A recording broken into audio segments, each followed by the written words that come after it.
Namaste, hi, hello, welcome to today's session. Today, let us discuss remaining uh, topics or concepts from the chapter The Age of Industrialization. So, let's continue uh, the peculiarities of industrial growth. Peculiarities means possible opportunities or possible supportive factors which supported for the growth and development of industries. So early Indian cotton mills made uh, in the production of coarse cotton am. Coarse cotton am. So the cotton mills established in India. So before this we came to know that in the year 1854 first cotton mill was mainly set up at Bombay, and in the year 1855 first jute factory it was established at Bengal on the banks of river Hooghly. So here the early Indian cotton mills they produced coarse cotton am. Then during the First World War, Manchester, one of the important center where cotton textiles are being produced at large quantity, it its import it was declined in India. Then Indian factories now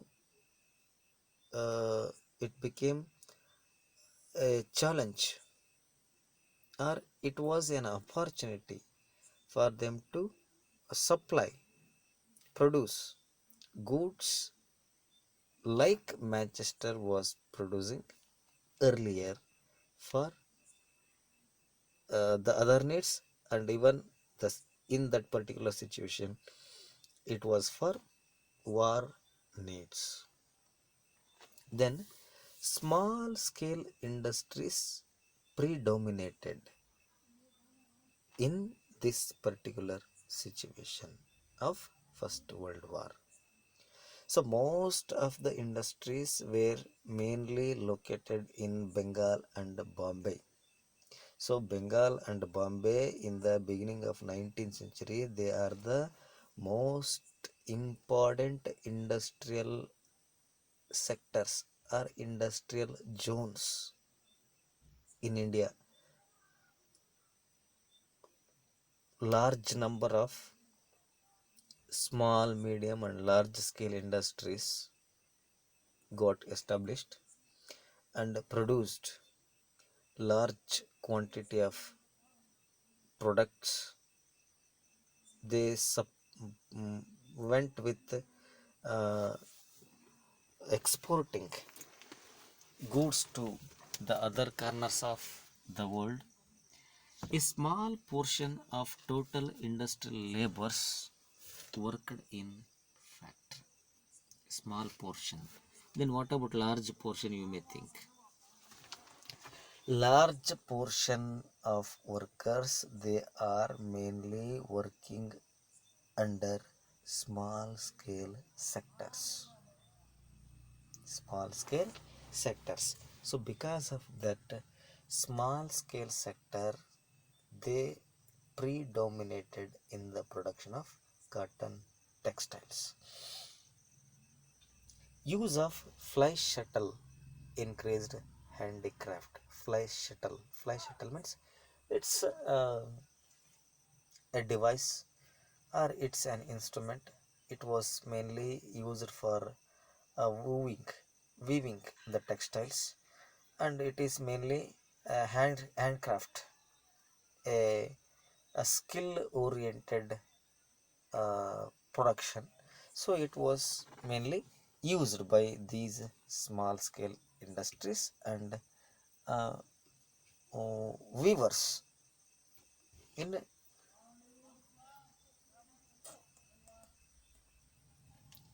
mainly in different regions, particularly Bengal and Bombay. Then market for goods. Now the question is, the goods here in the sense we are discussing only about textiles. Goods, it doesn't mean that all other kind of industries were not established.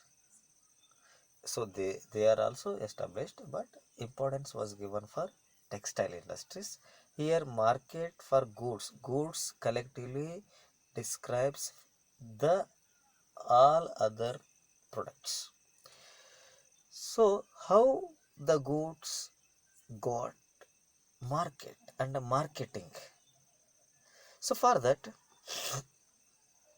advertisements help in in creating new consumers for towards the particular goods or particular products. Advertisements. Then Manchester industrialists began selling their cotton cloth in India. They put label on the cloth bundles to make the place of manufacturers and the name of the company familiar to the buyer. For example, we always prefer to buy the product which we accept as brand, a fine quality, good quality, best quality. So we treat the product as best because of its package, its label, its color, its quality. Moreover, the company which manufactures the product, and so other factors. So Manchester, it it made all the possible efforts to sold out their cotton cloth in India. It is because of their tricks, methods followed to attract the buyers towards their product. When the buyers saw made in Manchester written in bold on the label, they felt confident to buy the cloth. For example, uh, the ghee which is made traditionally in our home, we may or we may not prefer to accept as pure. Means our home in the sense maybe our home or our surroundings or our known person, but but instead of buying the same thing from our known person, we prefer to buy the same ghee with the name given on the packet. If it is given Sri Krishna ghee, Nandini ghee, Amul ghee, so we prefer to buy Nandini, we prefer to buy Amul because Nandini is branded.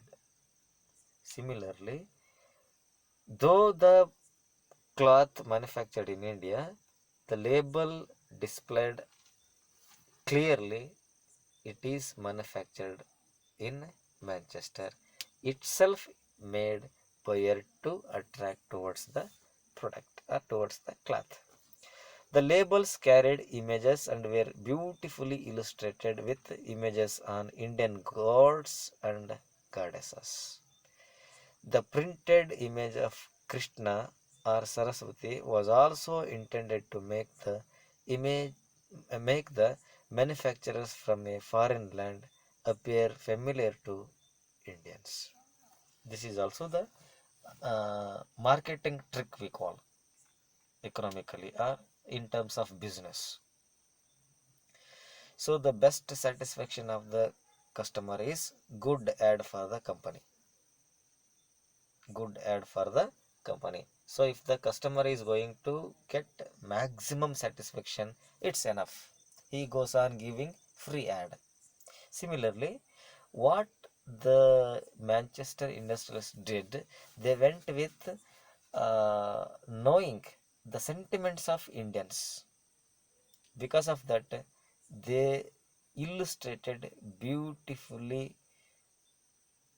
and the images of Indian god and goddesses were used, printed, and this was mainly made to appear foreign product very similar to Indians. For example, दिखाओ पे ना जाओ अपनी अकल बताओ. What is that? Mentos. LG, life's good. So it illustrates something to the people. So manufacturers also printed calendars to popularize their products. Calendars.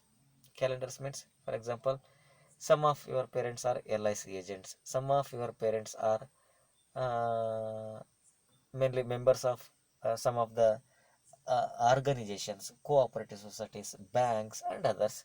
So, relating to their association or their body, a calendar is going to be prepared. So, it is to make people to know about their company, their product, or their work, their designation, and even about their product. When Indian manufacturers advertised, the nationalist message was clear and loud. If you care for the nation, then buy only Indian product. Advertisements became a vehicle of the nationalist message of Swadeshi. So with this, we completed the age of industrialization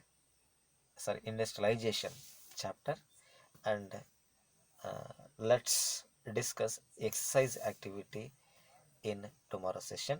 And along with that, I would like to revise the chapters which I forwarded in WhatsApp group, uh, for relating to the midterm examination timely, that is from tomorrow onwards. Thank you one and all.